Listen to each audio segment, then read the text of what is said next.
como as meninas já falaram, não é? Vocês estão recebendo vão receber, não é, esse material, Juntos pelo Saber, e ganhou o nome no município de vocês de Farol. Pode passar, João. E aí eu vou me apresentar. Quem sou eu, não é?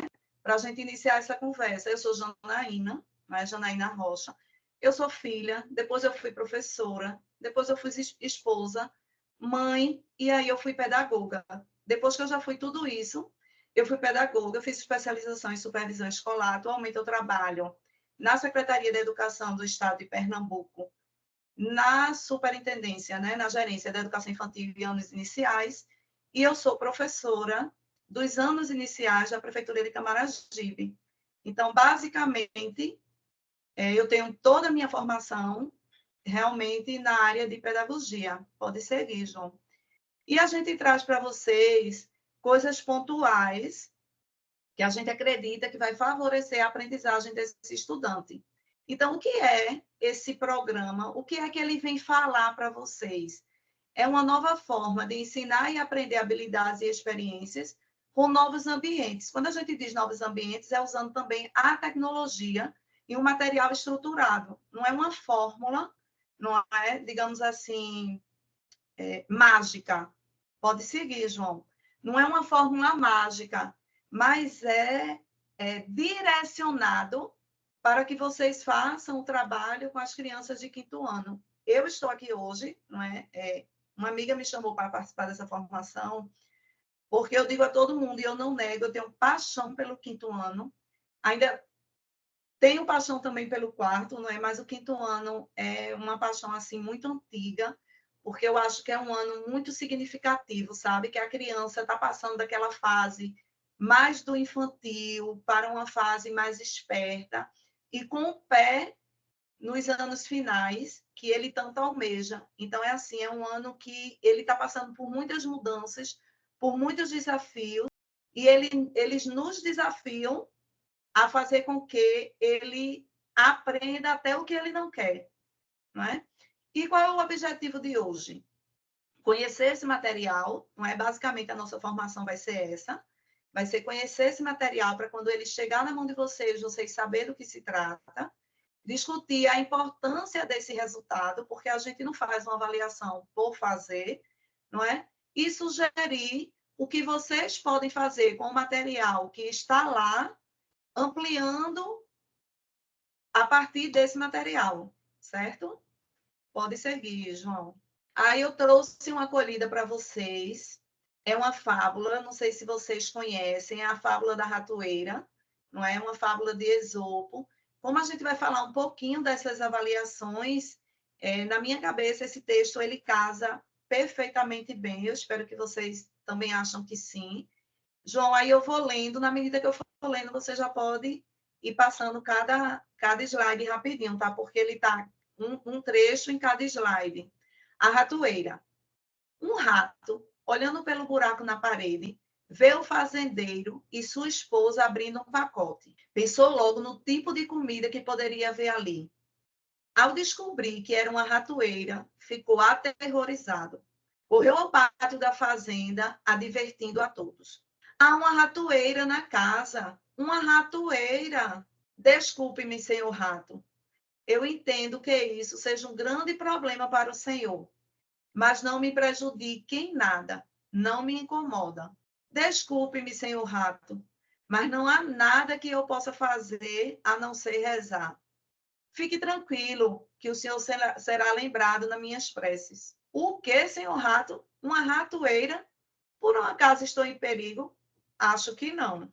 Então, o rato voltou para casa, cabisbaixo e abatido, para encarar a ratoeira do fazendeiro. Naquela noite, ouvi-se um barulho como de uma ratoeira pegando sua vítima. A mulher do fazendeiro correu para ver o que havia pego. No escuro, ela não viu que a ratoeira havia pego a cauda de uma cobra venenosa, e a cobra picou a mulher. O fazendeiro a levou imediatamente ao hospital. Ela voltou com febre. Todo mundo sabe que para alimentar alguém com febre, nada melhor que uma canja de galinha. O fazendeiro pegou seu cutelo e foi providenciar o ingrediente principal. Como a doença da mulher continuava, os amigos e vizinhos vieram visitá-la. Para alimentá-los, o fazendeiro matou o porco. A mulher não melhorou e acabou morrendo. Muita gente veio para o funeral. O fazendeiro, então, sacrificou a vaca para alimentar todo aquele povo. Aí deixa aí, tá, João? Refletindo. O que é que a gente pode imaginar com relação a essa fábula? Porque só quem estava desesperado pela ratoeira era o ratinho. Os outros animais estavam tudo de boa. Mas no final, o que foi que aconteceu? Todos acabaram morrendo. E o ratinho? Ficou vivo. E o ratinho continuou vivo. Não é? Então, como isso é interessante, como isso é forte, não é? Pode dar um clique, João, por favor. Na próxima vez que você ouvir dizer que alguém está diante de um problema e acreditar que o problema não lhe diz respeito, lembre-se que quando há uma ratoeira na casa, toda a fazenda corre risco. Pode seguir. O problema de um é o problema de todos, quando convivemos em equipe. Então, educação é isso, né? Luciana teve um pequeno desabafo aqui e ela pediu desculpa. Ela não precisa pedir desculpa, porque a educação é isso, não é? Se a gente não der as mãos, se a gente não puxar a corda junto, se a gente não desabafar com o colega, se a gente não pedir socorro, se a gente não se unir, a gente não vai chegar no objetivo, que é a aprendizagem das crianças. Porque o único objetivo que o professor tem é fazer com que as crianças aprendam, é fazer com que as crianças cheguem onde ele ainda não tinha chegado. Eu não posso ensinar o que ele já sabe, eu preciso ensinar o que ele ainda não sabe. E isso não é fácil, não é? É muito difícil, porque nós temos realidades distintas na escola. E aí eu tenho uma família que influencia, eu tenho uma sociedade que influencia, eu tenho um ambiente que influencia no que eu estou tentando fazer com o meu menino em sala. Então, nem sempre eu consigo chegar no meu objetivo, mas quando eu tenho quem me apoie, eu tenho quem me ajude, é mais fácil chegar lá e alcançar. E aí, quando eu vi o nome do que deram a vocês aí no município Farol, eu achei muito interessante, porque é como se eu tivesse um rumo a seguir. É como se eu tivesse uma luz iluminando o caminho para chegar e alcançar esse objetivo. Não é? Pode seguir, João. Nós vamos entrar agora no tema da avaliação, não é? Porque quando a gente tem esse funcionamento de acompanhamento pedagógico que chega para mim, que é a minha sala de aula, a devolutiva que eu faço do trabalho com meus estudantes, as intervenções realizadas, eu alcanço esses resultados. Mas cada número desse não é um número. Cada número desse representa uma criança. Uma criança que tem um nome, que tem uma família, que tem sonhos. Pode seguir, João. E quando a gente chega para tratar de um assunto tão delicado, a gente só pensa no outro. Às vezes a gente não pensa na gente, né? O que será que eu posso fazer? Eu acho que é a pergunta que nós poderíamos compartilhar nessa tarde. Não é? Eu, enquanto professor, o que é que eu posso fazer? Pode seguir. Eu tinha que criar um sinal, não era, João? Para eu não ficar dizendo a tu toda vez que é para tu passar. Então, que eu fizesse o sinal, tu já sabia. E aí vocês vão receber o material de língua portuguesa e de matemática. Essa avaliação diagnóstica, ela acontecerá no início do ano, no meio e no final. E vocês vão ter acesso a uma plataforma que não vai ser só um acesso seu, enquanto professor. A Secretaria da Educação vai ter acesso, enquanto rede, não é? A escola vai ter acesso, e aí a professora vai ter acesso da turma dela por estudante, e o pai desse estudante vai ter acesso com relação ao filho dele. Porque a partir do momento que eu vejo cada criança e eu vejo a rede inteira, eu estou vendo cada um ali, naquele momento. Então, avaliar é essencial para entender onde interferir e o que valorizar. Porque nem sempre eu avalio e eu consigo ver o que eu preciso mudar, não é? Onde eu preciso trabalhar, o que eu preciso fazer para atingir o meu objetivo. Então, vocês vão ter acesso... Pode deixar lá, João. Vocês vão ter acesso. Sempre que eu terminar de falar um slide, você já pode passar, viu? Vocês vão ter acesso a esse aplicativo, não é? A essa plataforma digital, que é o Analytics Edu. E essa plataforma, vocês vão criar um login e uma senha, não é? Que vai ser o usuário e a senha para vocês poderem acessar. E a partir desse acesso é que vocês vão poder ver a vida desses estudantes, não é? O que eu estou fazendo está valendo a pena? Eu estou trabalhando no caminho certo? Meu estudante está aprendendo? Eu estou gerindo essas aprendizagens de forma adequada? Então, essas perguntas elas precisam ser feitas diariamente, é um círculo, né? Ele vai e gira, ele vai e gira, ele nunca para. Então, a partir do momento que eu estou gerindo essas aprendizagens, eu estou gerindo com relação à SEDUC, aos gestores, aos professores e aos estudantes. Porque eu, enquanto professora, sou responsável pelo meu estudante. Mas eu sou responsável por ele sozinha? Será? Não.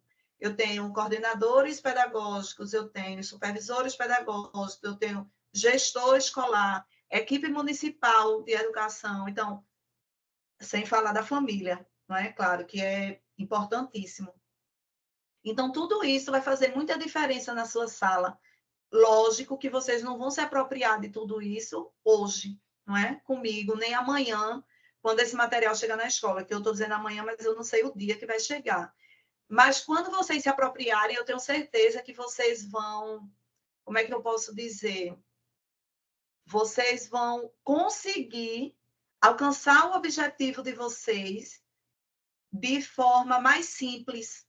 Não é que esse material seja a salvação da pátria, mas ele veio para ajudar. E tudo que vem para somar, a gente recebe de bom grado. Não é? Quando a gente olha aqui para esse resultado, eu, particularmente, quando olhei, quando eu me debrucei sobre eles, eu fiquei pensativa e, ao mesmo tempo, ciente que essa não é apenas a realidade de vocês. Nós sabemos que a maioria dos estudantes, eu digo do Brasil, inclusive, tem mais dificuldade em matemática do que em língua portuguesa. Nós, esse ano, tivemos um salto aqui em Pernambuco significativo, não é, nos resultados, nas avaliações externas, mas a gente precisa trabalhar, a gente precisa estudar, como disse Luciana, para o todo, não é, para uma rede, e não apenas para uma turma. Esse recorte que nós estamos vendo aqui são dos estudantes do 5º ano, não é? Então, em matemática, eles ficaram com a média de 2,33 e em língua portuguesa com a média de 4,08. E os estudantes estão realmente, a maioria, digamos assim, no nível insatisfatório. Mas é trabalho, não é? É trabalho, é caminhada, é não parar. Eu acredito que vocês estão no caminho certo quando vocês se preocupam. Quando a Adelina fala que está acontecendo essa cascata, que o gestor teve formação, que o coordenador teve formação, agora os professores estão tendo formação, porque não adianta eu focar em apenas um público, eu preciso focar em todos envolvidos em educação. E eu também me alegro com o questionamento de Luciana, porque eu acho que a educação se faz assim, não é quando eu estou incomodada com alguma coisa e eu não consigo ficar calada. Não é quando eu quero buscar melhorias, porque a minha melhoria vai ser a melhoria do meu estudante e vai ser a melhoria da minha rede. E se essa formação hoje está acontecendo, é justamente por isso, porque alguém desejou que essa melhoria chegasse. Alguém desejou que os índices melhorassem. Alguém desejou que os meninos não ficassem apenas no básico, mas que eles pudessem avançar. Então, a gente acredita nesse avanço. Pode passar, João. Aí eu trago um recorte dessa tela de uma outra maneira, não é apenas em língua portuguesa. E nesse recorte dessa tela, eu tenho as habilidades que foram trabalhadas nessa avaliação diagnóstica.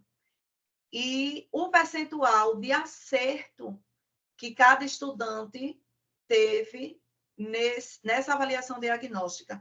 Quando vocês forem ter acesso nessa plataforma, ela funciona assim, você clica no nome de um estudante e ela vai aparecer, e no nome desses sonhos vai aparecer todas as habilidades que ele construiu, conhecimento, e o percentual de acerto e de erro de cada estudante.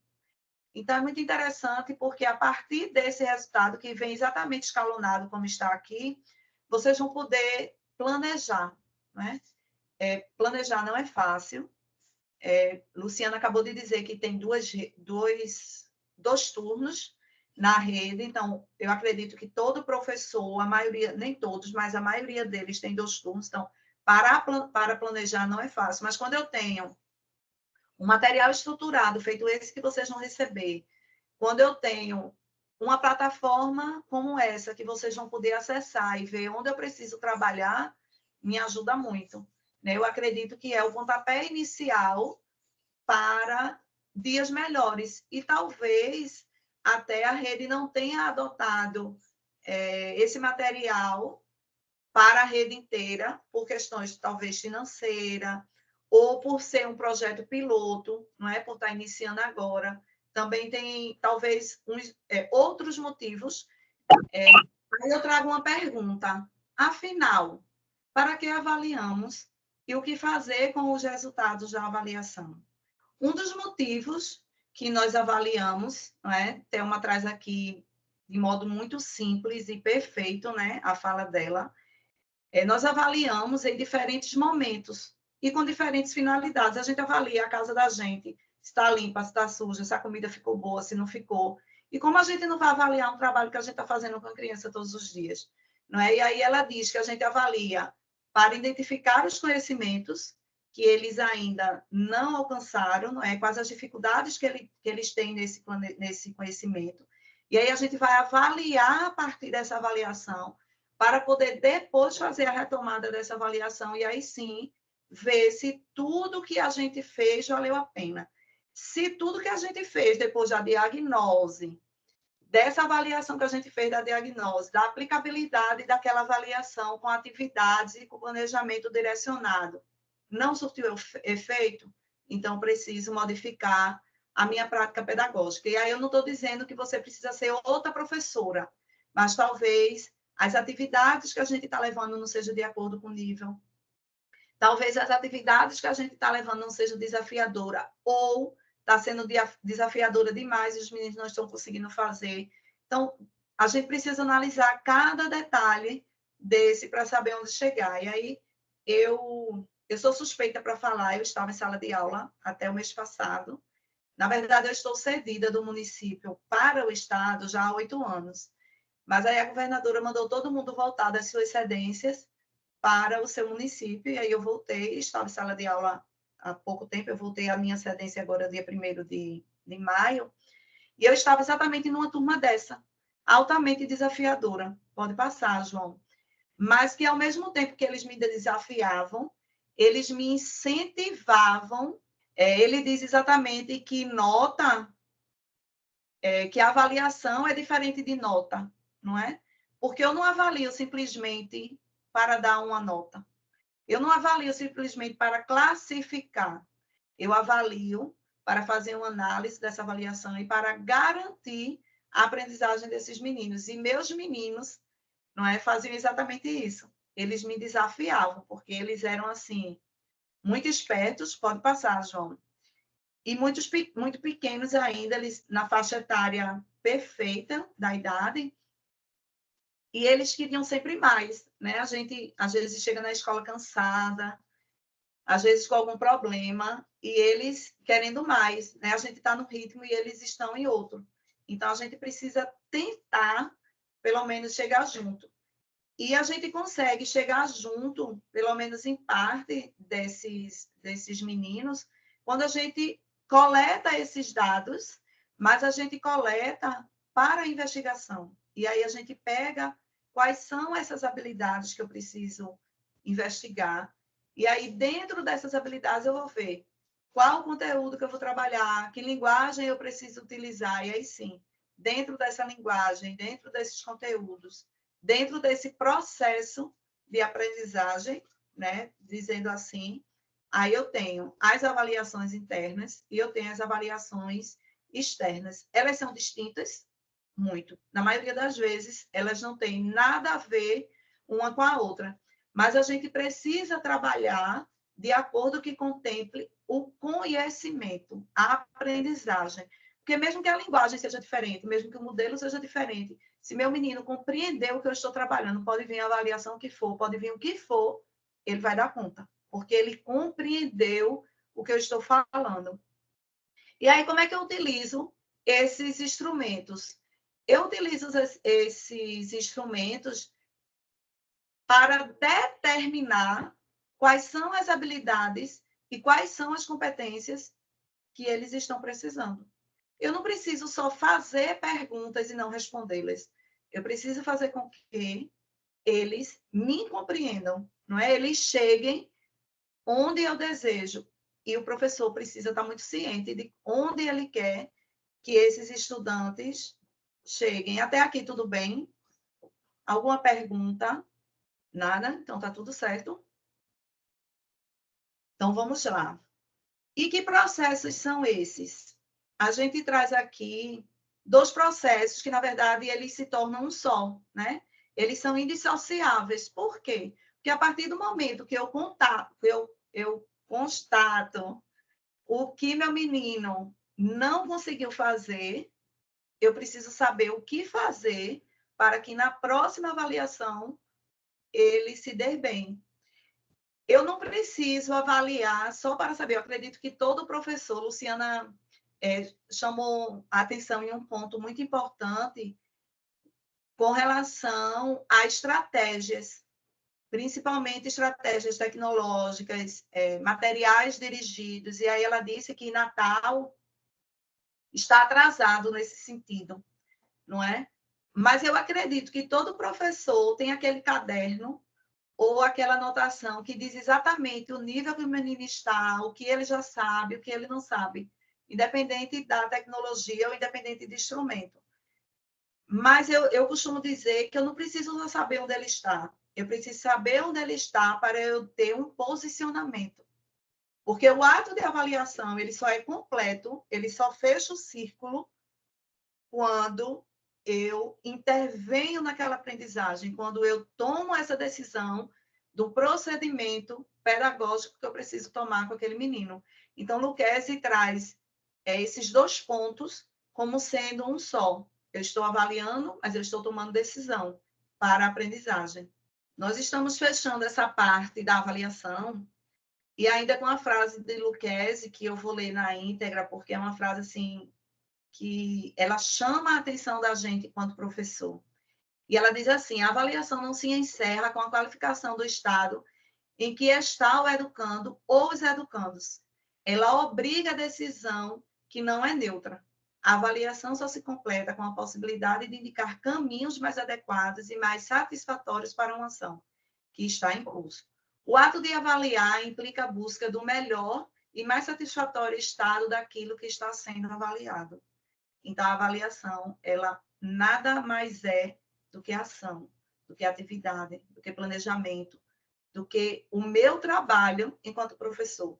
No momento que eu estou avaliando meu estudante, eu estou me avaliando. O que eu fui capaz de fazer para aquele menino, apesar de todas as dificuldades?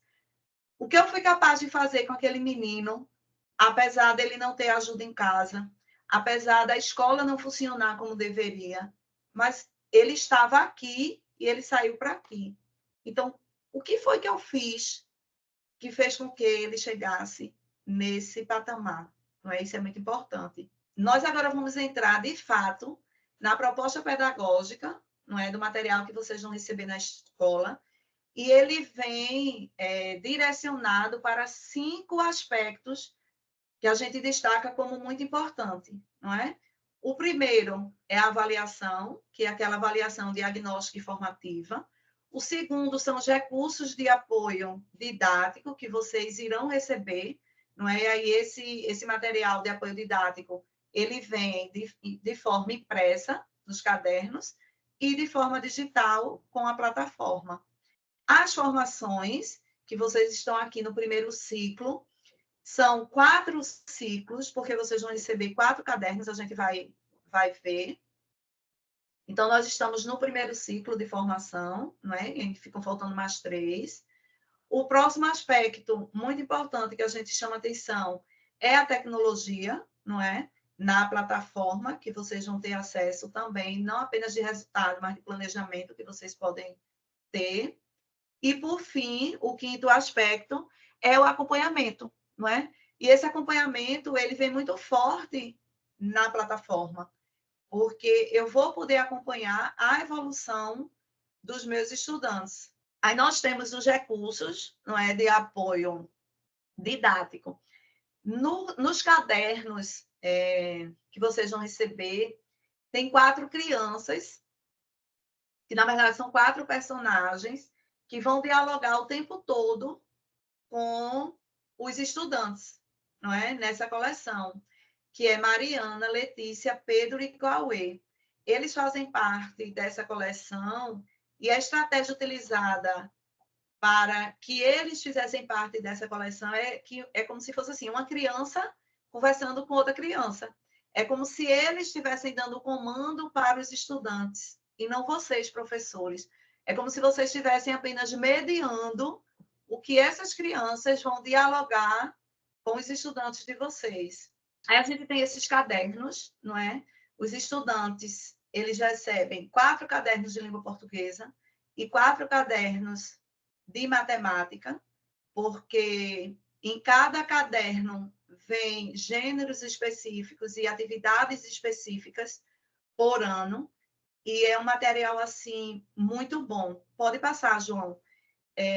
Eu trouxe só um recorte do que é esse material. Esse material ele está dividido em seções, não é? Construindo conhecimentos. Mas o que isso quer dizer, Janaína? Essa primeira sessão ela traz exatamente a situação, não é? Vamos dizer assim, da explicação do conteúdo em si, não é? Sobre o que eu vou trabalhar, que componente curricular eu vou trabalhar e qual situação didática eu vou trabalhar nesse momento. Aí, aprendendo a fazer. Quando eu me remeto, eu acredito, sinceramente, que todas as vezes que a professora abria a boca e dizia assim, agora a gente vai entrar na sessão construindo conhecimento, os meninos já vão saber o que é, depois de um tempo que eles estiverem familiarizados com o material. O aprendendo a fazer é justamente quando ele vai iniciar a atividade, não é? Eu vou iniciar essa atividade, mas eu vou usar essa atividade em quê? Aprendendo, quando disser aprendendo a fazer, é porque ele vai exatamente construir esse conhecimento a partir do que o professor passou anteriormente. Pode passar, João.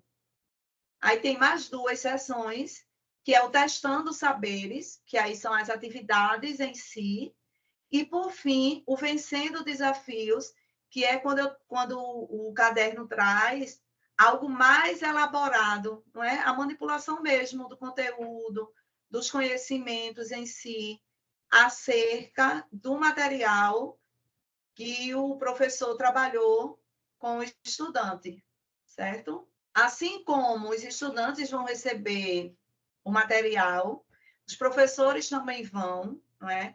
Esse material, ele tem do 1º ao 9º ano, então é um material muito rico, não é? E é um material contínuo, como se a aprendizagem ela não tivesse fim.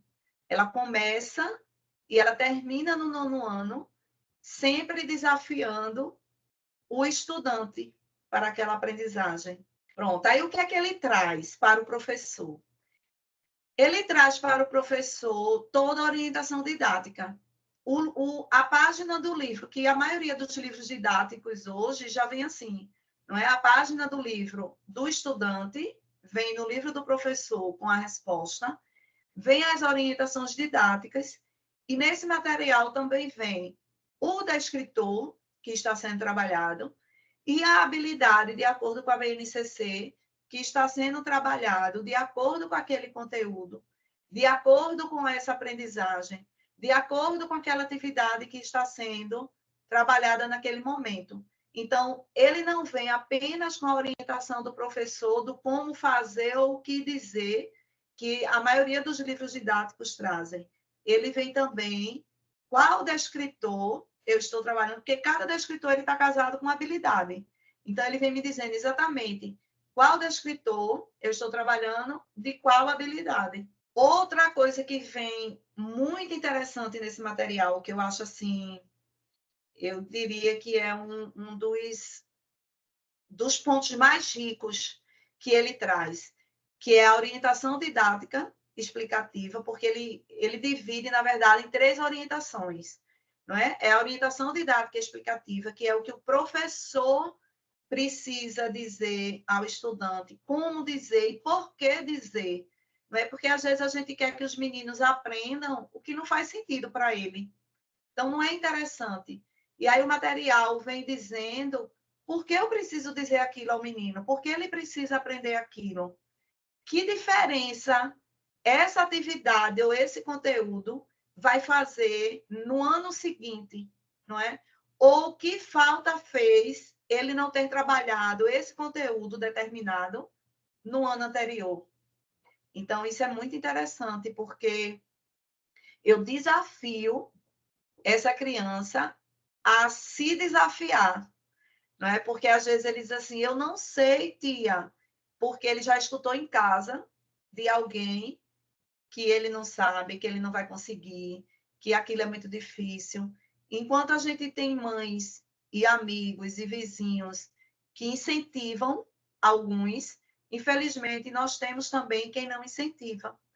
E aí o peso de quem não tem um incentivo é muito maior do que quem tem, não é? Porque quem tem um incentivo está ali, ó, andando junto com você. Mas quem não tem é quem está ficando para trás. E aí, quando você tenta chegar junto dele, ele já vai logo dizendo que é burro, que não sabe, que não consegue, que não é possível. E aí, com essas orientações, você vai dizer exatamente a ele por que ele consegue, não é? Que isso que você está trabalhando faz todo sentido para ele na prática pedagógica dele, porque no ano seguinte ele vai trabalhar um conteúdo com mais dificuldade do que aquele desse ano, mas que esse vai ser como base. Então, a gente precisa dizer isso aos meninos, mostrar a ele a importância dele querer aprender, de dizer assim, tá difícil, tá, mas eu vou lhe ajudar, eu estou junto com você. Eu estava numa turma com 31 e um foi reclassificado. E justamente esse um era o mais treloso, né? E eu dizendo a ele que estava lamentando muito dele estar indo para outra sala, porque eu, como eu sou meio, como é que eu posso dizer? Acelerada, eu me identifico muito com essas crianças também que são aceleradas, né? E eu dizendo a ele que eu estava morrendo de pena porque ele ia para outro ano, mas ele já estava com 12 anos, ele já ia fazer 13. E ele tinha condição de ir para o outro ano. Se ele não tivesse, era outra coisa, mas ele tinha condição de ir para o outro ano. Então, foi uma reclassificação assim, que eu fiquei muito feliz de ter proporcionado, porque ele merecia, né? Todos os dias, religiosamente, ele ia na minha sala umas 6 vezes. Todos os dias. E ele entrava, me dava beijo, sentava, dizia assim, eu estou com saudade da senhora. Eu fui para outra professora porque foi o jeito. Mas, assim, é sobre isso, né? É a gente dizer aquele menino, e Lucas era um desse, né? Que a mãe já chegou dizendo que sabia que eu ia falar mal dele, porque todas as professoras falavam mal dele. E eu disse, pois você está muito errada. Nem espere que eu fale mal dele. Porque ele é muito treloso, mas ele cumpre com as obrigações dele, ele cumpre com as atividades dele. Então, ser criança é isso. Né? Se você vê um menino muito parado, muito quieto, aí sim, tem alguma coisa errada. Você precisa investigar o que está de errado ali. E, para mim, era gratificante quando ele entrava na sala e dizia que estava com saudade. Porque eu proporcionei a ele uma gota no oceano, que era dizer a ele que ele era capaz, que ele conseguia, que apesar das dificuldades, ele era inteligente e ele ia conseguir chegar onde ele queria. Então, é o principal papel enquanto professor, não é a gente pegar na mão, é a gente ajudar na caminhada, não é ensinar como caminhar, é ajudar na caminhada, né? Tá lado a lado, ombro a ombro. No futebol, ombro a ombro, quando um jogador empurra o outro, não é falta, é permitido. Então, a gente precisa estar ombro a ombro com esses meninos, porque eles precisam da gente. Talvez eles só tenham a gente para fazer isso por eles. E eu me senti muito feliz esse ano por ter feito isso com o Lucas. Pode ter sido tão pouco, né? Ah, mas Janaína, apenas um menino, mas talvez tenha sido um que fosse ficar para trás, né? Talvez esse um não tivesse mais na frente a oportunidade de ser, digamos assim, ouvido e compreendido.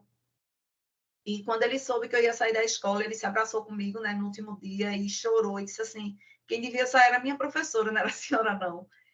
Então, eu fico triste pela professora, mas é reconhecimento de trabalho, né? Quando a gente faz e a gente faz com propriedade do que a gente quer fazer, onde a gente quer chegar. Então, esses direcionamentos, essas orientações, elas vão mostrar exatamente onde você vai dizer ao seu aluno que você quer que ele chegue, por que você quer que ele chegue lá. Tá claro isso, minha gente? É porque às vezes eu falo demais, dou uma volta e volto para o mesmo lugar, né? Então vamos lá. O próximo é a orientação didática, não é de intervenção mesmo. Eu estou trabalhando com meus meninos, mas eles não estão me compreendendo direito. Então eu preciso intervir naquela aprendizagem, eu preciso levar outras atividades, eu preciso fazer com que eles compreendam o que eu estou dizendo, para que eles alcancem o objetivo que é a aprendizagem. E por fim, o redirecionamento, não é? Eu expliquei, eu apliquei, então eu preciso intervir, não é? Porque a partir do momento que eu expliquei, que eu apliquei, mas não houve aprendizagem, alguma coisa saiu do eixo. Algo precisa ser melhorado. Então, eu preciso redirecionar as minhas atividades, eu preciso redirecionar o meu pensamento. E aí vocês, com certeza, têm um livro didático, não é? Esse material vem para complementar. E nada impede que vocês peguem o que tem no material, no livro didático, junto com esse material e trabalhem casadinho. Ah, eu tenho uma atividade que é do mesmo conteúdo, de um livro e do outro. Perfeito. Você já faz uma sequência didática com os dois, certo? Não é obrigado a trabalhar em um momento só um e em um momento só o outro, não. Vocês podem casar os dois e fazer esse trabalho de intervenção e de redirecionamento juntos. Aí nós temos, pode seguir, aí nós temos o livro de língua portuguesa, o caderno 1, que eu vou apresentar para vocês agora. Ele vem com tirinha, que é o que vocês vão receber primeiro, e com sinopse. São 2 gêneros que vocês vão precisar trabalhar, e são 2 gêneros que os estudantes provavelmente já conhecem. Tirinha, com certeza, não é? Porque já se trabalha tirinha desde a educação infantil. Sinopse pode ser confundido com aquela indicação, né? Ah, eu li e indico. Só que a sinopse não é aquele eu li e indico. É tipo assim, eu li ou eu assisti e eu vou descrever em poucas palavras sobre o que isso fala. Então, esse primeiro caderno de língua portuguesa que vocês vão receber, basicamente, é sobre esses dois gêneros. E aí, dentro dos 2 gêneros, vem justamente aquelas sessões que eu mostrei para vocês, ó. Construindo conhecimentos, aprendendo a fazer, construindo os conhecimentos, testando os saberes, vivenciando desafios. Ou seja, vocês estão sempre repetindo, porque ele... Pronto, então, observem que vocês têm sempre essas sessões e elas sempre se repetem a cada gênero. E uma coisa que me chama muita atenção também nesse material é que, às vezes, a gente diz assim, mas tem pouca atividade, vem muita coisa, mas não vem atividade, os meninos precisam de atividade. Então, esse material vem com uma quantidade de atividade significativa para vocês, de fato, aplicarem o conhecimento que foi trabalhado com eles na sala, certo? É uma quantidade de atividades assim muito boa e não vem apenas uma tirinha, vocês vão ver várias tirinhas no caderno. Então, assim, é bem interessante. Se no finalzinho eu tiver tempo e eu conseguir compartilhar, eu posso até mostrar um pedaço do caderno para vocês aqui, certo? A partir do momento que o meu menino compreende o que ele está lendo, ele se dá bem em qualquer avaliação interna, em qualquer avaliação externa, em qualquer área de conhecimento. Porque muitas vezes ele erra atividades de matemática porque ele não compreende o que está lendo, não é? Ele não compreende o comando.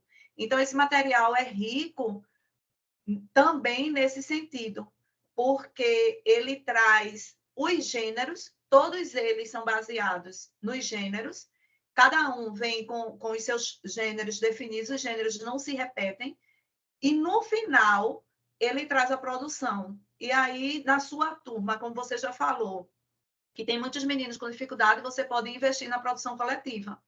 Porque a partir do momento que você vai investir na produção coletiva, inclusive eu vou falar, o tema hoje da atividade, depois desse momento aqui da gente, é justamente a produção. Como é o primeiro caderno, a gente preferiu investir na avaliação e na produção. E aí, uma das sugestões para os professores que têm muitos estudantes com dificuldade de aprendizagem é a produção coletiva, tanto a produção coletiva como a reescrita dessa produção coletiva.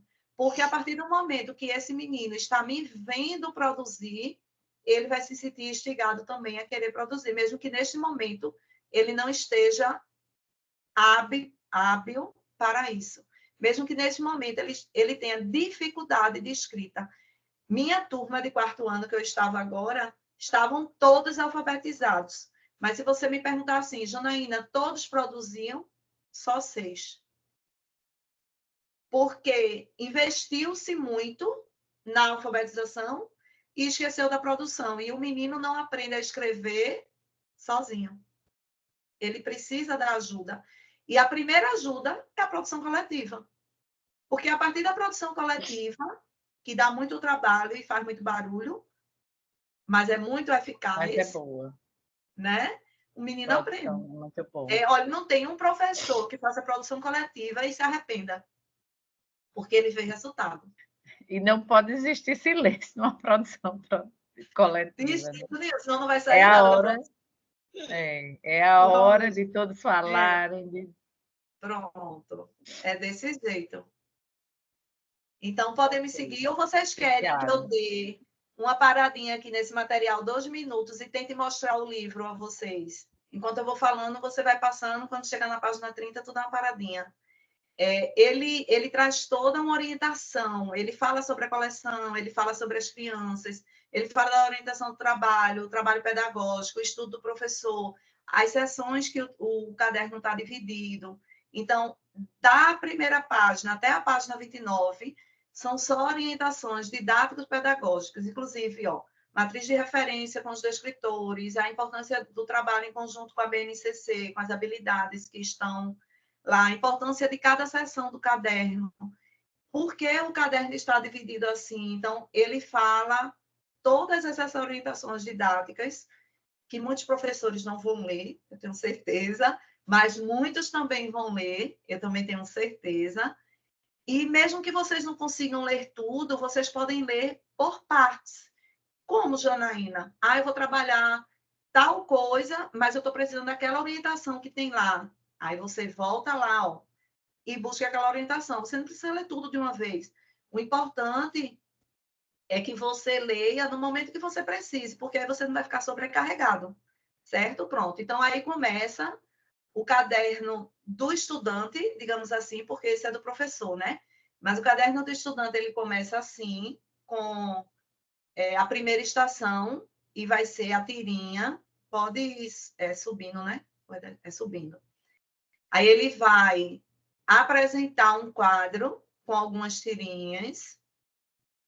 Pode ir passando, João. Pronto. A partir daqui, ele já começa, de fato, com o conteúdo. Inclusive, eu tenho esse recorte, né, dessa tirinha no meu slide. Essa tirinha é fantástica, eu fiquei rindo sozinha com ela. Aí ele traz, todas as características do gênero. Ele se debruça sobre o que você precisa conversar com os meninos com relação ao conhecimento prévio. Porque toda criança vai saber falar alguma coisa com relação à tirinha. Toda. Por mais simples que seja, ela vai saber falar, porque é um gênero muito conhecido dela.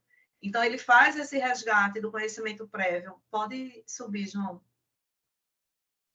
Aí ele traz, ainda não é aqui já é outra tirinha, mais um pouquinho. Porque ele também não traz, lembra que eu tinha dito a vocês antes que ele não traz apenas um exemplo daquele gênero, ele traz vários exemplos daquele mesmo gênero e faz várias atividades sobre esses exemplos. Aí, além dos exemplos das tirinhas e das características, eles trazem as onomatopeias, isso aqui também está lá no meu slide, pode subir, João. Depois ele traz os tipos de balões, que eu também coloquei lá, porque eu achei que é bem interessante. O que cada balão desse quer me dizer? O pensamento, o cochicho, o grito, alguma coisa caindo. Vai lá, João, sobe mais um pouquinho. Muita gente falando, uma pessoa só falando. Alguém levantou a mão? Ninguém? Então, assim, é um material fantástico, não é? Sobe só mais um pouquinho, João. Só para eu mostrar as atividades. Ó, observem que até aqui é só o conteúdo em si, né? A explicação, a exploração, porque o menino, ele só vai falar do que ele conhecer. E o professor, ele só vai ensinar o que ele souber. Se o menino não souber, se ele não conhecer, ele não vai falar, não é? Porque ele vai ficar com vergonha, ele vai ficar tímido, ele vai ficar com medo que os colegas zombem dele. E a partir do momento que o professor faz toda essa exploração que tem aqui no caderno, e o professor perguntar o que vocês acharam, o que vocês compreenderam, como é isso, como é... ele vai se sentir à vontade para falar, porque ele vai ter adquirido conhecimento sobre aquilo. Do mesmo jeito é o professor. Ah, Janaína, tem coisas de determinado gênero que eu não sei. Provavelmente nesse caderno não vai ter alguma dúvida que você tem, que você possa sanar essa dúvida. Eu tinha uma chefe que ela dizia muito isso, que o professor só não ensina o que ele não sabe, porque o que ele sabe, ele ensina muito bem. E eu concordo demais com essa fala dela, porque é verdade. A gente se desdobra, não é? Sobe mais um pouquinho, João. Aí, ó, já tem as atividades. Aí, ó, mais atividade. Sobe mais um pouquinho. Aí, mais atividade, mais um pouquinho. Mais um pouquinho aí, ó. Aí só são atividades, ó. Tudo isso é atividade. Pode passar mais um pouquinho. Outras atividades, outros exemplos, outros gêneros. Pode passando, até na produção, mais um pouquinho. Pronto. Depois que você, na página anterior. Pronto, depois que você fez toda essa exploração, que você fez todas as atividades, você vai para a produção. Cada caderno de estudante vai ter esse momento das produções, vai ter um momento dele anotar quais são suas dúvidas, quais são suas dificuldades. Mas, Janaína, eu tenho um menino, feito Cília falou, que não consegue produzir. Faça a produção coletiva. Não tem problema nenhum de fazer a produção coletiva. Aqueles que já estão mais adiantados, faz a produção sozinho. Aquele que já está no nível mediano, forma pequenos grupos. E com os demais, você fica na produção coletiva. O importante é que você crie estratégias para que ele avance, para que ele saia de onde ele está e quando chegar no final do ano, ou no final do ciclo, ou no final do semestre, ou do bimestre, você olhe para ele e diga assim, meu Deus, como ele avançou, nem eu esperava. Então, veja como isso é importante, não é? É você ter um material todo sistematizado. E aí, a mesma coisa com sinopse, né? Que eu não vou mostrar porque é na mesma sequência da tirinha, porque eu estou preocupada com o horário de vocês, tá? É a mesma sequência da tirinha. Vem a sinopse, vem as características, todo o material, aí depois toda a atividade e, por fim, a produção. Eu também tenho um exemplo no slide para mostrar para vocês, certo? Pode voltar para o slide, João. Obrigada, viu? Eu hoje te dei muitos trabalhos. E aí, o que acontece? Vê mesmo, menino lindo, ele coisando, já sai de um para o outro sem sair. Tudo isso no Meet é permitido, mas aqui eu não consigo. Então, assim, é um material que vai ajudar no trabalho pedagógico, no fazer pedagógico. E a discussão, nós conversamos um pouquinho sobre avaliação, e agora nós vamos conversar um pouquinho sobre produção. E aí eu começo com uma pergunta. Escrever é uma tarefa fácil?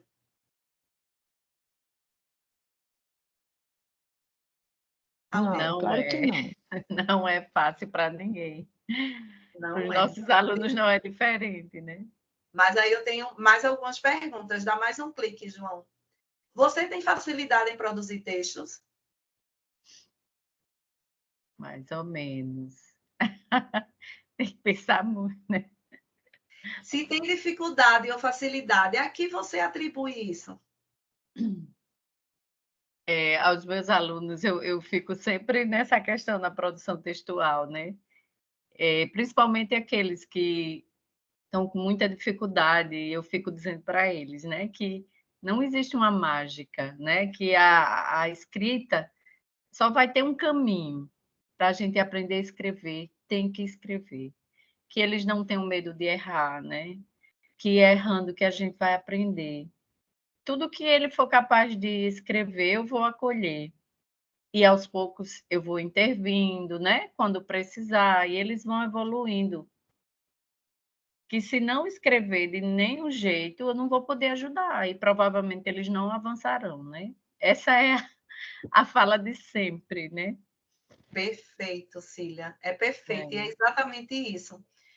No caso da gente, que nós temos dificuldade de escrita, porque nós fomos alfabetizados no beabá e só, né? Não existia gênero, não existiam os textos que nós temos hoje.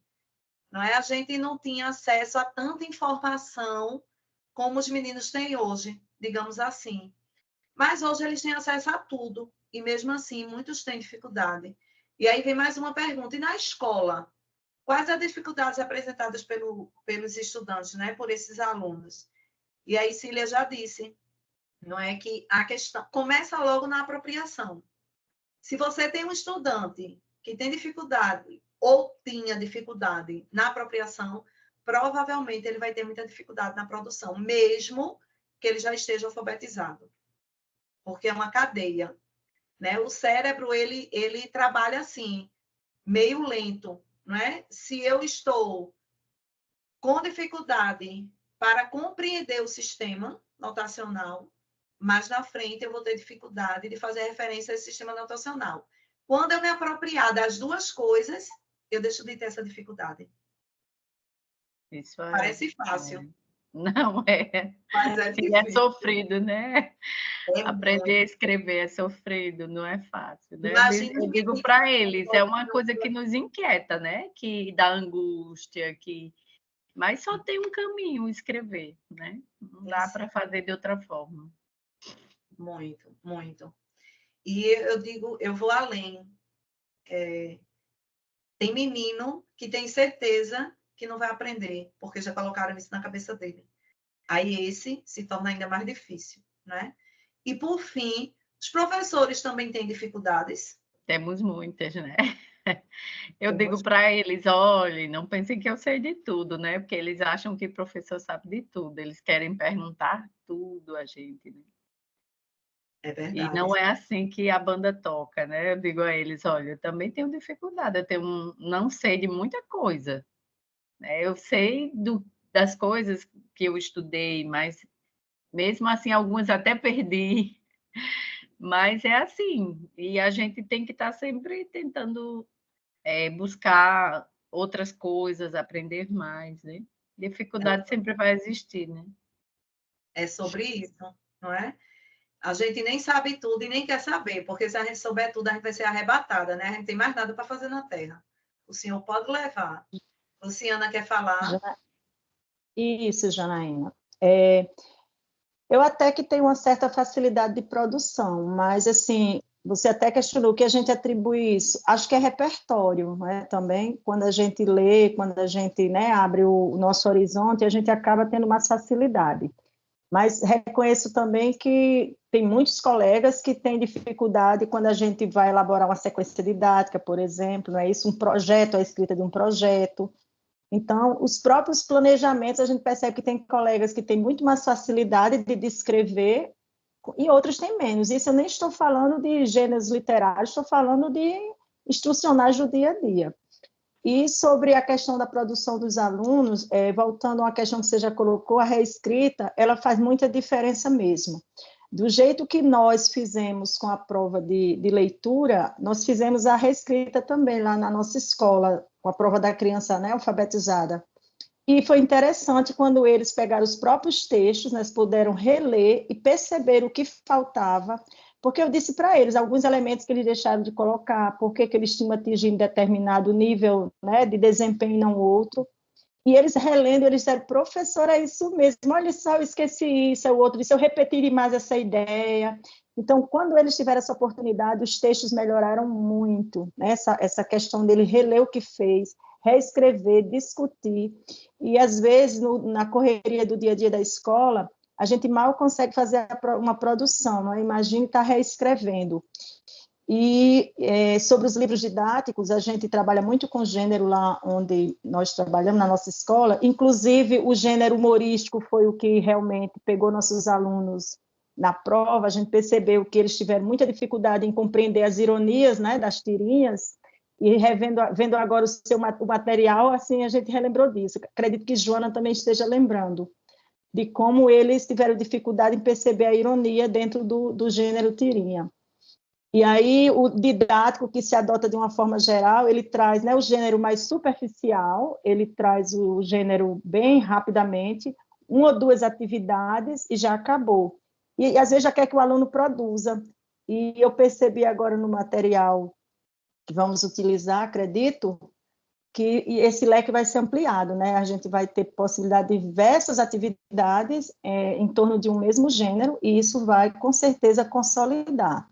Mas, assim, os alunos que leem também mais, eles acabam também ampliando o repertório. Então, além de ter domínio sobre o sistema notacional, além de conhecer o gênero, ele tem um repertório amplo, também ajuda bastante nessa produção escrita.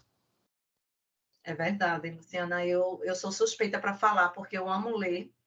Tem dia que meu marido e meu filho falam assim, por que a senhora não vem fazer outra coisa, nem ficar aí lendo? Até quando a gente sai de férias, eu levo o Kindle, levo o livro, e o momento que eu tenho, eu estou lendo. Eu acredito que isso faz toda a diferença, né? Então, esse incentivo da leitura, ela é muito importante. Não é? Começa pela leitura. O menino não vai produzir se ele não lê. E aí, Kátia Brackler, ela traz exatamente isso para a gente, né? Que produzir esse texto é como se a gente tivesse uma imagem na cabeça, não é? Eu produzo essa imagem, eu construo, e aí eu construo dentro de uma realidade. E essa realidade é a realidade do aluno.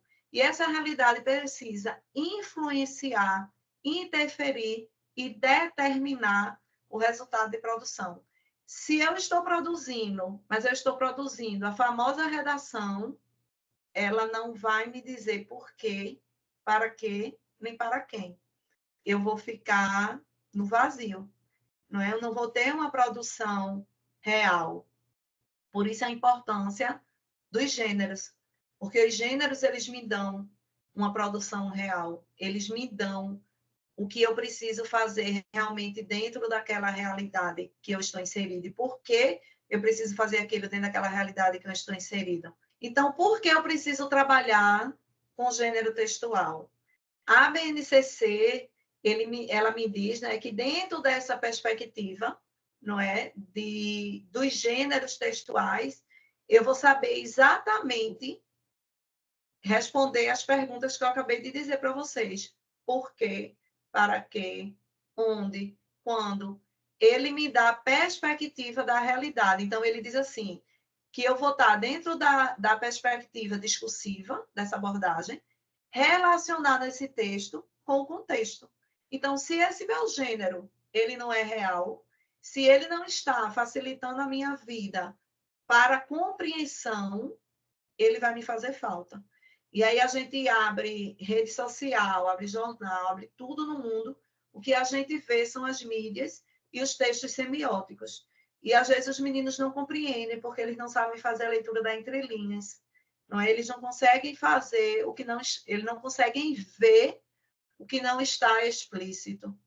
Então, a dificuldade de compreensão mesmo, porque a partir do momento que eu compreendo, eu vou ver o que está implícito, e não apenas o que está explícito.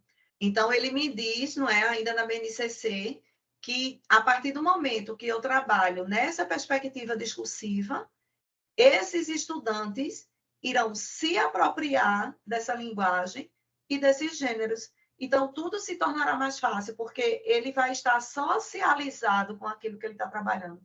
Ele vai estar à vontade, não é?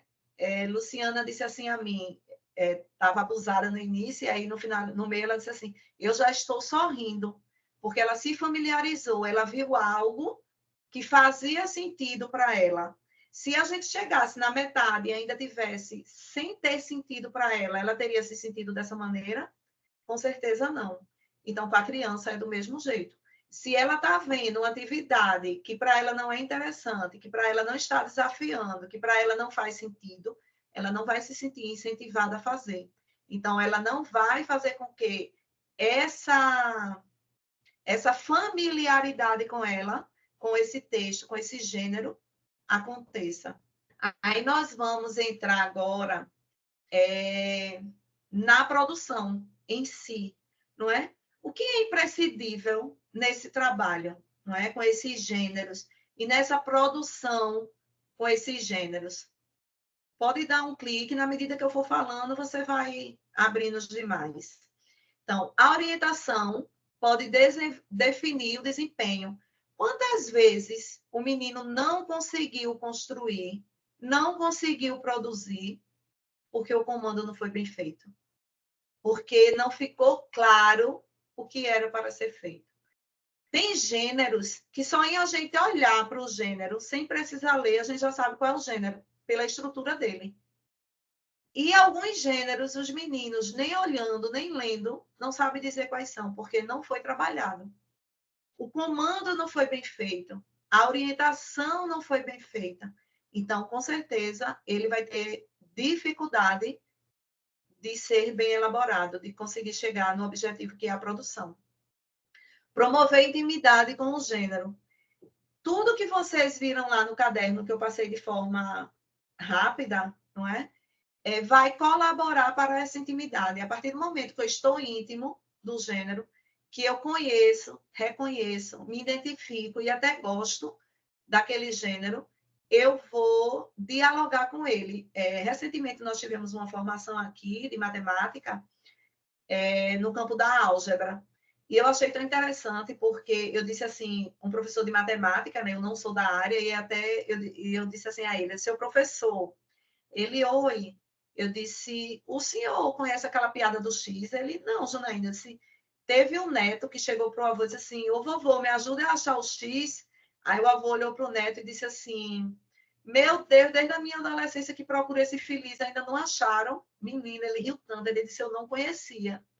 Então, é sobre isso, né? É sobre você passar uma vida e não compreender aquilo. Porque, veja, ele já era avô e ele não sabia o que era o X. Porque se ele soubesse, ele tinha ido lá e tinha ensinado ao neto dele o que era o X e como achar o X. Mas ele não sabia. Então, às vezes, em casa, os pais não sabem, os pais não têm intimidade com o gênero. Infelizmente, isso fica a desejar, não é? Porque o professor é só o professor. A gente sabe que precisa da família e os meninos que são melhores assistidos têm um resultado melhor. Mas a gente não pode soltar a mão daquele que não tem, daquele que tem todas as dificuldades, né? A gente precisa estar junto para que ele tenha intimidade com o que a gente está trabalhando. Comentar e discutir com outro escritor. Vamos produzir em grupo, em dupla, em trio. Vamos trocar. Vamos ver o que foi. Fulaninho botou isso e isso na produção dele. Agora a gente precisa escolher. O que é que eu vou corrigir hoje? Hoje eu vou ver só ortografia. Hoje eu vou ver só coesão e coerência. Hoje eu vou ver só regularidade. Porque a gente não tem como corrigir tudo. Eu não lembro se foi Luciana que falou agora, acho que foi. Com relação ao corre-corre do dia a dia. Não é? A gente não tem tempo de produzir. Imagine reescrever. Então, até para a gente reescrever, a gente precisa ter um foco na reescrita. Porque se a gente for reescrever todo o texto, focando em tudo que é necessário, a gente não alcança o objetivo. Hoje eu quero que os meus meninos compreendam coesão e coerência. Então, hoje eu vou pegar uma produção que tenha muitos problemas de coesão e eu vou corrigir, fazer a correção dessa. Perfeito. Não preciso fazer tudo de uma vez. E aí, na outra semana, eu posso pegar o mesmo texto e fazer a revisão e a reescrita com outro foco. Então, isso é uma dica que eu dou a vocês, que valeu muito a pena, né, na minha turma. E eu acredito que vocês, se vocês ainda não fizeram dessa maneira, vale a pena fazer, tá? Possibilidades de compreensão do leitor. Se eu estou lendo, eu estou compreendendo, eu posso passar aquele gênero adiante e já ver outro. Se eu estou lendo, mas eu não estou compreendendo, eu vou naquela tecla, ó, até o menino. Agora, lógico que com outras estratégias, outras atividades. O portador onde o texto será publicado. Eu vou produzir para quem? Para colocar onde? Para mandar para quem? Às vezes o menino não sabe. É a famosa redação. Né? Eu não trabalhei um gênero. Eu trabalhei apenas a redação. Aí o próximo quadrinho é a adequação do vocabulário ao gênero. Eu posso pegar uma receita e escrever como se eu estivesse fazendo um convite. Eu posso pegar um convite e escrever como se eu estivesse fazendo uma carta de reclamação. Eu posso pegar uma carta de reclamação e escrever como se eu estivesse fazendo uma tirinha. Então, é sobre isso. Às vezes, o menino pensa que esse vocabulário que eu estou falando, pode passar, João, que é porque eu já li o próximo quadrinho aqui no meu. Ele pode pensar que esse vocabulário que eu estou falando vai servir para qualquer gênero, mas a partir do momento que eu estou familiarizado com esse gênero, eu vou saber exatamente o que cabe nele e o que não cabe. Então, o professor também precisa estar atento a isso. Propor gêneros curtos para o trabalho remoto. Por que a gente colocou aí trabalho remoto? Porque Luciana acabou de falar com relação ao corre-corre. Eu posso passar para casa. Eu sei exatamente o menino que vai fazer sozinho e eu sei exatamente o menino que talvez o pai, a mãe, o tio, o vizinho ajude, não é? Mas eu preciso propor esse trabalho. O que eu não consigo dar conta em casa, na escola, o menino pode ter a possibilidade de fazer em casa. Isso vai estar ajudando o meu trabalho da escola. Eu só preciso estar atento para puxar a orelha de quem deixou alguém fazer para ele. Porque uma coisa é você ter ajuda. Outra coisa é você não ter feito. Outra pessoa ter feito para você. Né? Então, o professor precisa estar atento para isso. Mas o para casa é de suma importância para ajudar no corre-corre da gente, né? Propor situações práticas. Não adianta a gente querer algo que o menino não vai conseguir fazer e que eu não vou conseguir dar conta de corrigir. Eu preciso propor situações que ele consiga fazer sozinho, principalmente em casa e até na sala mesmo. Os que têm mais dificuldade, eu consigo chegar mais junto, e os que já têm mais propriedade do que eu estou falando, conseguem fazer sozinho, porque eu dei a ele uma situação desafiadora, mas prática. Planejar, textualizar, revisar, reescrever. Por que eu preciso fazer tudo isso? O meu trabalho de produção, ele só está concluído quando eu reescrevo. Se eu não reescrevi, ele ainda não está concluído. E, por fim, garantir circulação e leitores reais. Se os meus leitores não são reais, eu não vou alcançar o que Kátia disse lá, ó, a finalidade da produção, do gênero real. O meu locutor não vai ser discursivo, ele não vai servir para uma função social. Então, essas setinhas, elas estão girando, porque se um movimento desse aí faltar, se um item desse faltar, vai faltar alguma coisa para essa produção. Algo vai ficar a desejar. Então, a gente vai para a revisão e reescrita. Qual é o objetivo principal, geral, a finalidade para a revisão e reescrita? segundo Giarini, é justamente a linguagem, não é? Cada vez que eu reescrevo, eu estou aprimorando essa linguagem. Cada vez que eu reescrevo, eu estou vendo algo que eu não vi antes. Então, a situação discursiva aí vai falar muito alto. Né? A situação discursiva aí vai me dar plenos poderes de um bom trabalho. Aí, quais são outros objetivos, além desse principal, que é vai sair, viu? Que é o aprimoramento dessa linguagem. Favorecer as situações de aprendizagem, ampliar a interação entre o autor e o texto, o autor e o leitor. Quando a gente pega um texto que um estudante qualquer estudante, qual é a primeira coisa que a gente vê? Se ele está legível. Se ele não estiver legível, vai ter essa interação entre o leitor e o escritor? Não. Então, o primeiro ponto é ver se esse texto está legível. Não está legível, então, eu preciso ajudar essa criança. Um outro objetivo é atentar para que o texto cumpra a sua finalidade comunicativa. Só vai ter essa finalidade comunicativa se for um texto real. Se não for um texto real, não vai ter essa finalidade. Se for uma redação que eu vou escrever sobre alguma coisa para nada, não vai ter uma finalidade comunicativa. E o que essa revisão e essa reescrita permite para o estudante? Que ele pense, não é? Ele vai pensar sobre o que ele escreveu. Isso é uma metacognição muito aguçada, porque, veja, ele já tem dificuldade de escrita, porque até aquele menino que escreve bem, ele ainda tem algumas dúvidas ortográficas, não é? Até a gente hoje ainda tem algumas dúvidas ortográficas, a língua da gente é péssima, tem tanta coisa que muda, ou que é difícil, ou que a gente tem que só memorizar porque não tem uma regra. Então, com o menino não é diferente. Então, é uma atividade metacognitiva muito alta para ele, porque, veja, ele já teve o trabalho de escrever, ele vai ter o trabalho de ler o que ele escreveu, e depois ele vai ter o trabalho de corrigir o que ele mesmo produziu. Então, isso é fantástico, trabalhoso, mas fantástico.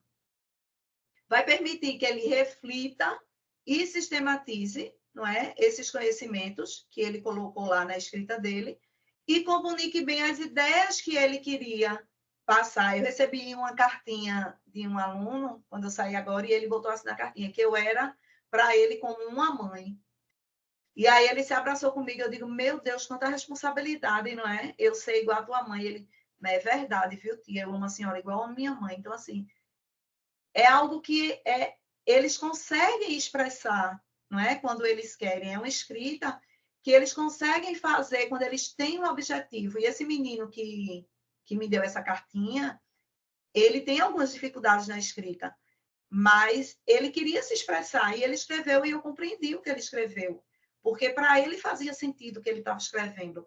Então, pode ser algo que a gente não leva em consideração, mas quando faz sentido, faz toda a diferença. Ó, já me antecipei. Ó. Então, a legibilidade, não é? O texto está legível, as condições de produção foram bem definidas, eu dei um comando correto sobre a produção que eu queria que esses meninos fizessem, eles compreenderam o que eu pedi para poder produzir, teve pertinência temática, a gente lançou um texto e a gente lançou um gênero e a gente disse exatamente qual era o tema que a gente queria que fosse produzido. Eles produziram dentro desse texto. Teve início, meio e fim, uma progressão textual. Teve coesão, teve coerência, ou está cheio de repetição e as ideias estão misturadas. Tem paragrafação, que é outro movimento muito difícil. E aí, como é que a gente vai ensinar ao menino que o poema, apesar de não estar no canto da folha, aquilo não é um parágrafo? Vocês percebem como isso é complexo para a criança? Porque a gente ensina a ele que ele vai produzir um texto, ele precisa deixar um espaço, porque aquele espaço é o parágrafo. Aí eu trabalho o poema para eles e digo que poema é no meio da página. Se, tia, quantos parágrafos tem o poema? O poema não tem parágrafo. Então, assim, que tudo isso fique muito claro para essa criança.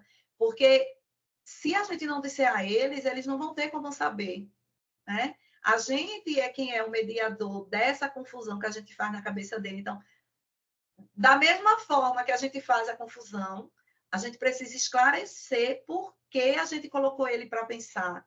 Então, é tudo muito difícil para eles. Para a gente pode ser fácil, porque a gente já está, digamos assim, com o pé na frente, né? Um passo adiante deles. Mas eles não sabem, sozinhos eles não vão descobrir.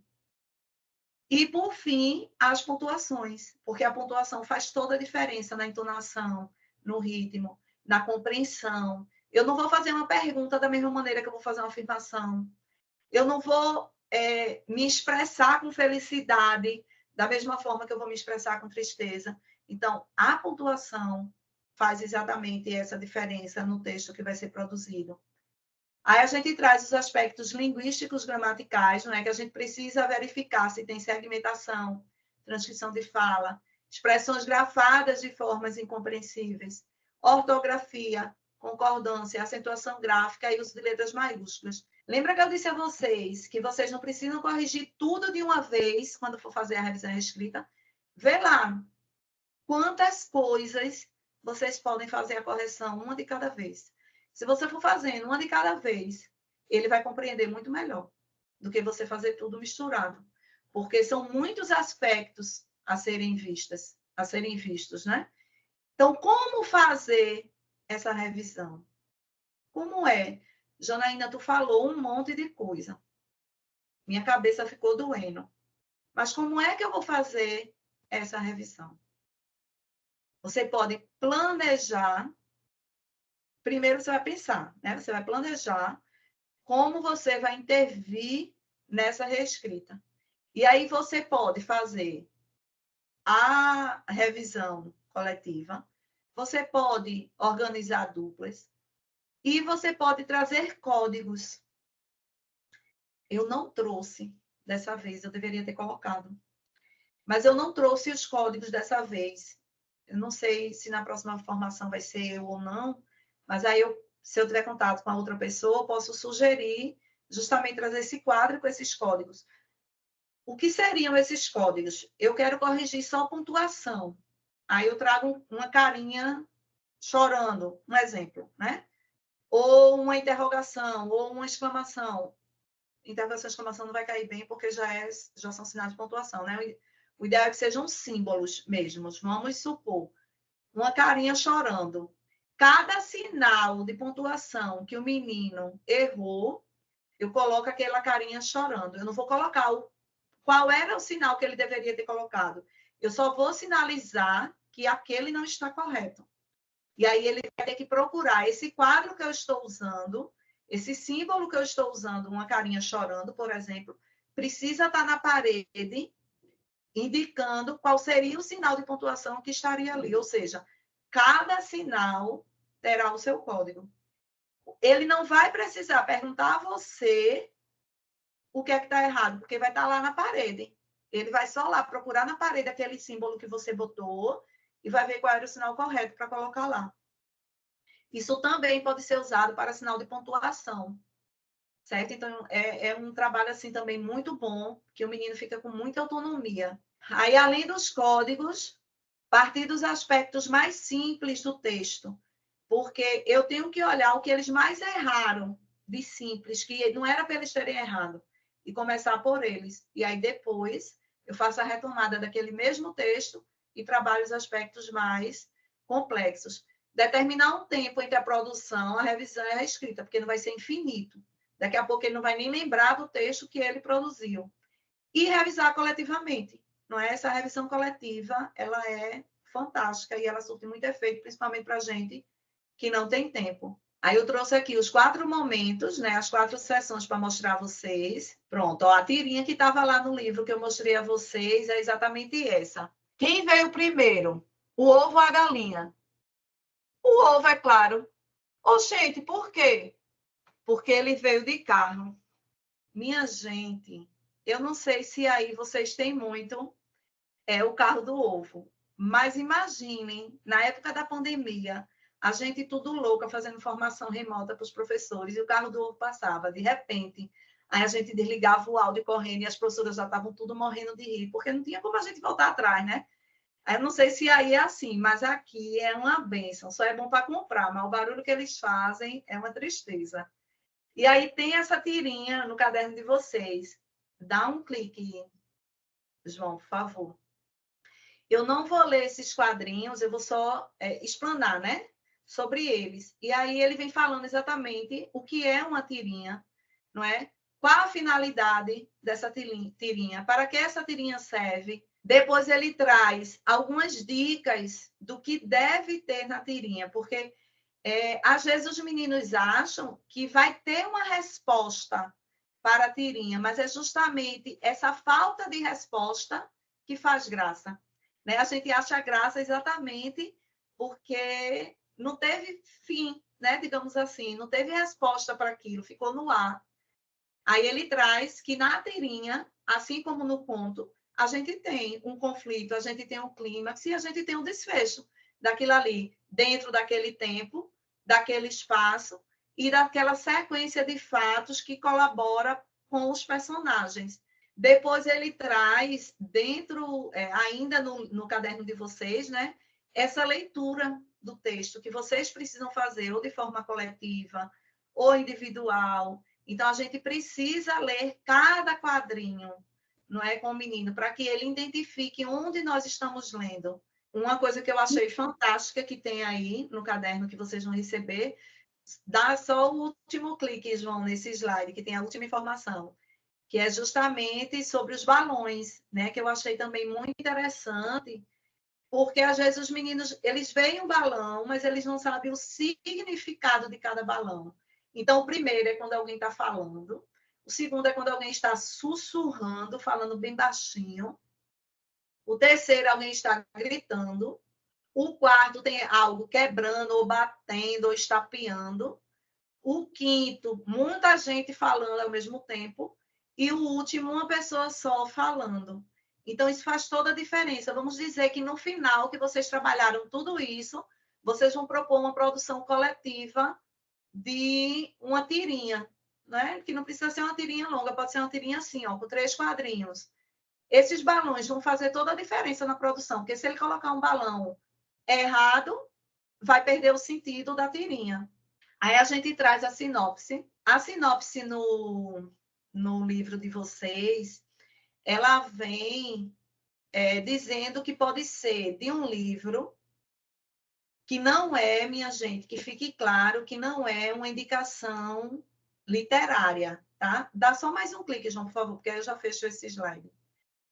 Não é uma indicação literária, é descrever mesmo o resumo, ou daquele filme, ou daquele livro, ou daquela peça teatral, ou seja, que tenha sido algo baseado na cultura. Vou dar um exemplo muito prático.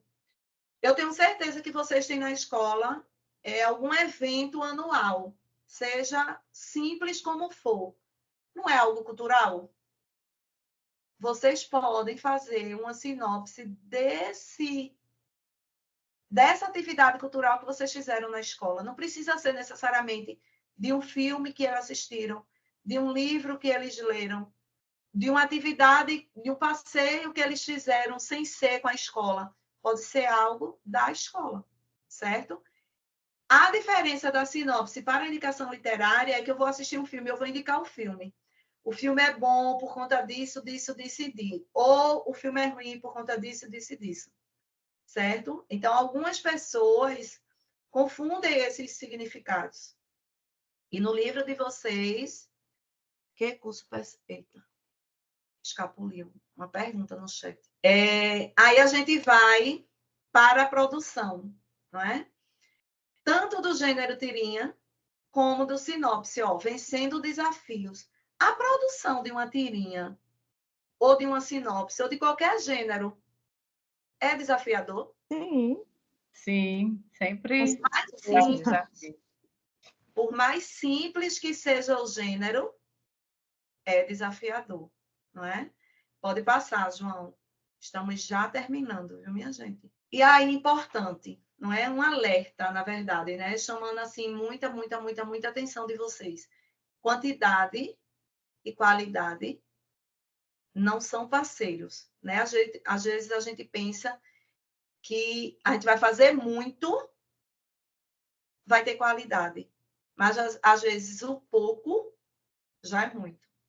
Então, a gente precisa corrigir apenas erros ortográficos e gramaticais, ou cuidar para que o texto cumpra a sua finalidade comunicativa. Ou eu faço uma coisa, ou eu faço outra. Eu já tinha até falado isso antes, é porque eu me antecipo, viu, minha gente? Desculpa aí. Ficar disponível quando for chamada para atender às necessidades do escritor, porque ele precisa da ajuda da gente, mesmo ele já sendo um escritor que provavelmente já sabe o que vai escrever. Mesmo sendo aquele menino bom, talvez ele precise da nossa ajuda. Imagine aquele que não é tão bom. Orientar os estudantes sobre o processo de idas e vindas. Eu preciso fazer o processo de reescrita, beleza. Mas no momento da produção, eu também não já posso ir apagando o que eu não estou achando legal e ir refazendo. Isso é uma prática já muito boa. Então, a partir do momento que você chega junto do menino e você já observa que tem alguma coisa que não está tão legal, você já pode pontuar e ele já pode corrigir naquele momento da produção. Não precisa esperar para a reescrita. A tarefa de revisar cabe ao produtor do texto e não a mim, a você. Ele, quem fez o texto dele, ele é responsável pela reescrita dele. Eu posso dar dicas, eu posso mostrar onde ele pode melhorar, mas só ele pode fazer essa revisão e essa reescrita. E voltar para a própria produção e fazer a revisão favorece criar distanciamento dela e enxergar fragilidades. Eu só vou enxergar essas fragilidades se eu ler, reler, revisar, reescrever. Se eu não fizer isso, eu não enxergo. Mais um, João, por favor. Eu trouxe essa dica para vocês colocarem na sala. Eu fiz com meus meninos e deu muito certo. Eu peguei uma cartolina, porque eu queria que eles escrevessem grande. Peguei uma cartolina, dividi aí na metade e eu mesma escrevi. Assim escrevi, de outro lado, assim devo escrever. Quando meus meninos escreverem algumas palavras erradas, eu não vou escrever nesse quadro. Eu fiz um monte de linha, né? Depois que eu fiz isso, eu fiz um monte de linha, porque eles não iriam escrever na cartolina sem a linha, né? O detalhe. Eles escreveram uma palavra errada. Eles vão lá escrever do jeito que eles escreveram, da forma errada.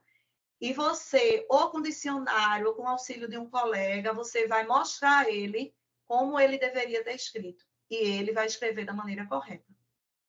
Aí, o que foi que eu fiz? Cada vez que essa folha ia acabando, porque eu cortei ela no meio, porque senão ia ficar muito grande, né? Eu cortei ela no meio, dividi em 2 e fiz as linhas. Eu ia colocando o outro em cima. As palavras que se repetiam de forma errada, eles não precisavam escrever novamente. Eles só faziam a consulta no que o colega tinha escrito. E surte um efeito maravilhoso, porque não sou eu quem estou dizendo que está errado. Não sou eu quem estou escrevendo a palavra, são eles. E eles se acham, né? Porque eles estão escrevendo lá na parede, todo mundo vai ver. É um trabalho também, assim, fantástico. Aí a gente vai finalizar com essas conclusões, não é? Eu tenho mais uma dica para dar a vocês, depois disso aqui. Todos devem produzir texto, mesmo que ainda não leiam ou escrevam convencionalmente. A regra é escrever, revisar e reescrever. Aqueles que já estiverem alfabetizados precisam ser desafiados a conquistar cada vez mais autonomia, planejar, escrever, realizar. Acho que foi Cília, se eu não estou enganada, que falou com relação a esses meninos que já estão muito bem, não é? Ou foi a Adelina, que a gente não pode deixá-los para trás, né? A gente precisa dar conta da turma, não é? Independente de que nível ele esteja. E aí eu vou propor vários níveis. Cada vez com mais autonomia. Então, esse menino que já está com essa autonomia, ele vai planejar textos melhores, maiores, gêneros com maiores dificuldades. Não basta oferecer conteúdos temáticos. Eu não vou dizer só ele o tema e chorou. Fazer de conta que o menino não está mais ali. Saber o conteúdo não é o mesmo que dizer o conteúdo. Às vezes eu sou só um copista, às vezes eu sou só um papagaio, eu estou repetindo o que as pessoas estão dizendo, mas eu de fato não sei. O texto não é um objeto transparente, ele precisa ser bem escrito para ser compreendido. É necessário enxergar o processo de textualização. Às vezes o menino está ali no processo lento e o professor está tão assoberbado de atividades que ele não prestou atenção que o menino avançou. Né? É muito difícil produzir, é muito difícil. Esse trabalho de produção com as crianças é fantástico, mas é muito difícil. É indispensável a análise da prática pedagógica através dos resultados das atividades dos alunos. Hoje, todas as práticas têm a possibilidade de ampla divulgação, mas essa divulgação só pode ser feita após a revisão e a reescrita. Não é? Se eu não fiz a revisão e a reescrita, ela não foi concluída. Aí eu trago essas duas sugestões. Agora eu vou pedir... eu posso copiar aqui. Eu vou copiar e vou colar esses dois links para vocês no chat. São duas sugestões de jogos no OldRoll. Não sei se vocês conhecem. É um aplicativo online de jogos. Aí eu escolhi esses dois. Um é de tirinha, né? E o outro é de sinopse. E lá tem muitos outros. Esses dois específicos eu escolhi trabalhando a característica dos gêneros. Mas vocês podem escolher outros. Eu não sei se vocês têm data show na escola, computador, como é esse movimento. Mas se vocês tiverem, ou quem tiver, pode dividir a sala em 2 grupos e fazer essa disputa, porque é um jogo de perguntas e respostas. Quem for, né? É muito bom, também amo. Quem for respondendo vai ganhando ponto. Caso vocês não tenham como fazer esse movimento, pode passar para casa.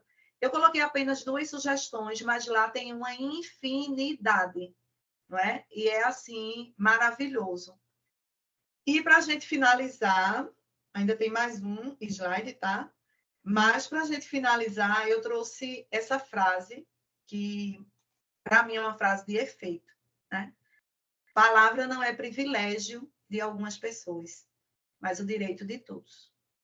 Então, a partir do momento que eu sei o que falar, como falar, onde falar, por que falar, e essa fala, essa palavra, não é só escrita, ela é também oral, ela é corporal, ela é gestual, ela é psicológica, porque o meu corpo fala, não é? Quando eu estou bem, e meu corpo fala quando eu também não estou bem. Então, ela não é um privilégio, ela é um direito de todos. E eu quero finalizar essa tarde com vocês, com esse sentimento e com esse pensamento que nós proporcionamos aos nossos estudantes esse direito, a partir do momento que eu paro para enxergar essa criança, né? Enxergar o seu potencial no todo, com suas dificuldades e com suas bravuras, mas a gente precisa enxergar, né, esses meninos e fazer com que eles, de fato, avancem. Então, minha gente, a palavra dessa tarde é gratidão. Eu saio daqui, assim, com a sensação de dever cumprido, né? Eu espero que vocês tenham compreendido tanta coisa que eu falei, né? Foi tanta coisa, foi uma enxurrada de coisa. Mas eu espero que vocês tenham compreendido, que vocês tenham se aproximado um pouco desse material que vocês vão receber e que vocês sintam o prazer de trabalhar com ele, como eu tenho o prazer de falar sobre ele, de dizer que vale a pena